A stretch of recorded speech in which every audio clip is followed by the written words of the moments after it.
So we're characterizing Hawaii's marine associated inland waters and the coastal aquatic ecosystems. We're really looking for baseline data, and we're including as much as we can estuaries, salt marshes, and tidal flats that are adjacent to coral reefs and seagrass beds. And we really want to take a closer look at this. And in the title, it would have been a lot simpler to use the term wetlands. And wetlands, for our purposes, are basically those transitional areas between open water. So in the case of Hawaii, it's the Pacific Ocean and dry land. So that encompasses all those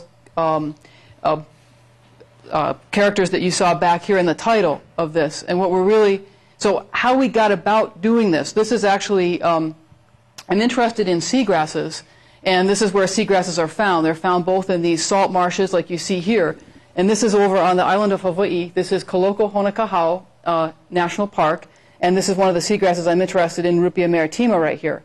And we went across the state looking at where this rupia is growing and other seagrasses as well.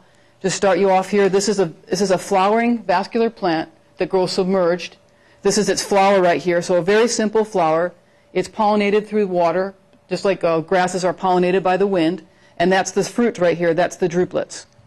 So when going through and looking for this plant, most of it occurs in situations like this, which are coastal areas, mixture of fresh and brackish water, usually adjacent to the reefs.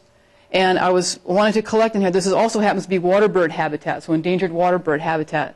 So in going through there, this is, oh, by the way, this is over in Molokai. This is rupia right here. Now, in some of the wetlands, the water table will dry up, and the rupia, of course, dries out in there. But that's okay because the druplet here, which contains the seeds, will just go into the soils here. Will over summer, in case of Hawaii, and wait for the waters to flood again. But even when the wetlands are drying up and the invertebrates are going underneath these mats of rupia as it dries out, the birds have figured out, like this bristle-thighed curlew, to flip these mats and to feed on the invertebrates under those mats. So this kind of project entails coral reefs, seagrasses, even endangered waterfowl, transitory waterfowl, migratory waterfowl, salt marshes, and wetlands. So it's got a kind of a broad scope to it. And how it really came about is, again, I was interested in going after and looking at where the rupia and other seagrasses grew in the state to understand it. And the first place I looked at was at Hamakua Marsh, and this is over on the island of Oahu in Kailua. So not Hamakua Big Island, but Hamakua Road in Kailua. And this is the marsh. They have really nice interactive signs. And what I encountered, the marsh is back here.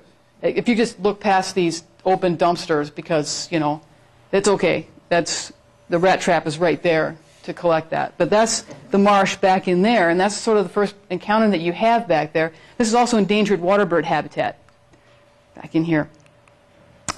And the next thing, when I walked into that marsh to look for the rupia, the next thing I encountered was this is a gracilaria, unattached. You can see it there in my hand. And it was just, I don't know if you can see in these photographs, but it's just absolutely covering the marsh like this, about this thick right here. And then just tumbleweeds in there, underwater photo.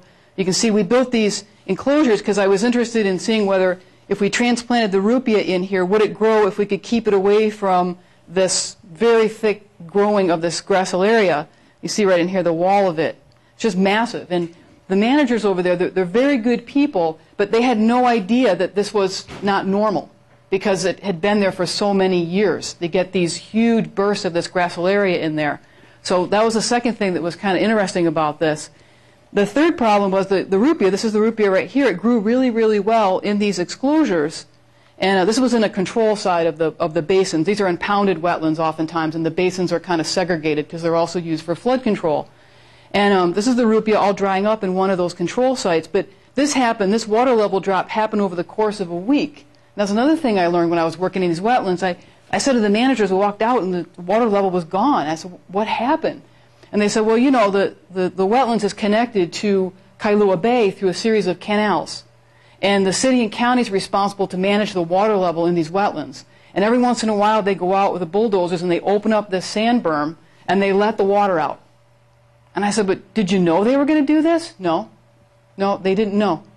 They just do it every once in a while. So if you're a water bird in here, you know, you're in a little bit of trouble because your habitat's gone. I mean, flooding it is fine, but dropping the water level in a week like that, it's pretty interesting. The other thing that can happen when you do things like drop the water level, when you have this massive amount of macroalgae in there, is that the macroalgae gets all concentrated in the deeper parts of the basin, and it becomes too successful, and it literally dies from not having enough oxygen in the water column itself. Even though it's photosynthetic, there's just so much biomass packed in this water column that the layers on the bottom can't get light, and it suffocates and it dies.